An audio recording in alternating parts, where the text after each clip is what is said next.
Oui, Dubaï est à l'arrêt depuis maintenant presque 48 heures, depuis samedi soir en fait, quand il y a eu ici les premiers dégâts au sol, liés à des débris d'engins iraniens, et c'est donc là que certains commerces ont décidé de baisser le rideau. Ils n'ont pas rouvert dimanche, notamment les grandes marques de luxe très présentes ici, qui ont, selon nos informations, directement reçu des consignes de sécurité depuis leur siège situé en Europe.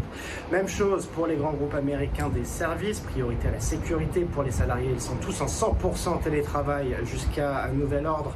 Et puis l'autre symbole évidemment ici, c'est l'aéroport international à Dubaï, le deuxième plus important dans le monde, lui aussi la cible d'engins iraniens dans la soirée de samedi. Il est fermé jusqu'à nouvel ordre. La compagnie nationale Emirates, elle est complètement à l'arrêt. Elle espère pouvoir reprendre ses opérations ce lundi à 15h, heure locale, si évidemment au préalable l'espace aérien du pays a pu rouvrir. Et puis dernière information publiée ce dimanche soir concernant les marchés financiers ici, les deux bourses du pays, celle de Dubaï et d'Abu Dhabi, qui vont rester fermés pour cette journée de lundi et pour la journée de demain mardi, au vu évidemment de la situation dans le pays et dans la région.